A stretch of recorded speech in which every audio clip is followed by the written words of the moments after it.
Well, hello artists. Today we are going to learn how to properly use an X-acto knife.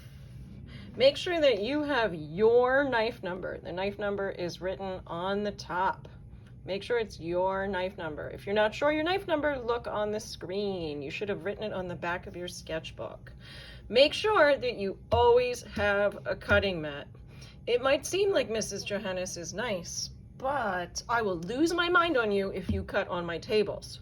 So make sure you always have a cutting mat. You will be grounded from the knife if you're not using a cutting mat, because I want to keep my tables nice for drawing, okay? You are going to complete this. Put your name on it. Make sure you have your cutting mat, and we're going to practice cutting these shapes until they are crisp, clean cuts. I've put them in degree of difficulty. Obviously, something straight is much easier to cut than something round, and that's much easier to cut than this nonsense, okay? So let's do it. The key to using the knife is pretend that you are an ice skater, not a ballerina. An ice skater keeps their whole blade on the cutting mat or on the ice. A ballerina goes on their tiptoes. No, no, no, no, we are not ballerinas. We are ice skaters today, okay? Now, you can sit or stand. It's up to you. You're going to cut from 12 o'clock to 6 o'clock, meaning from the top to the bottom. For those of you that can't read an analog clock, we go from the top to the bottom. Whoops.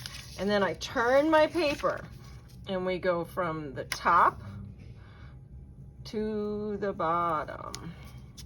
And I turn my paper. Do you see what I'm doing? I am not trying to cut any way except for from top to bottom. I'm not trying to cut sideways. I'm not trying to cut up like this. I'm turning my paper. That's the best way that you will get neat cuts, is to cut from 12 o'clock on the clock to 6, straight down. And then it should easily pop out. There shouldn't be any like, ooh, let me just tug on it, okay?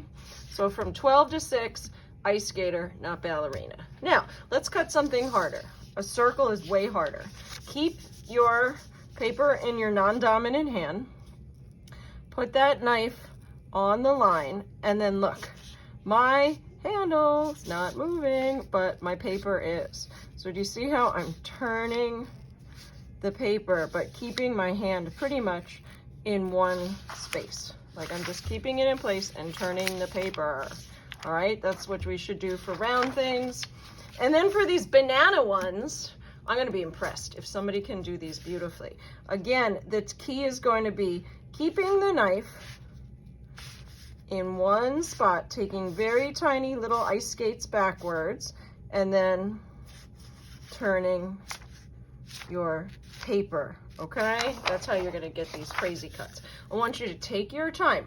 You are not gonna be promoted to your stencil until this is perfect. So if you really mess one up, I'll give you another copy. So again, ice skater, not ballerina. Cut from 12 to 6. Turn the paper, not the knife. None of this. No, none of that, okay? And then when you're done, look for slot 12 and put it blade side down when you return it to the holder so that nobody stabs themselves, okay? No messing around with the knives. Mrs. Johannes is nice until I'm not. Thank you.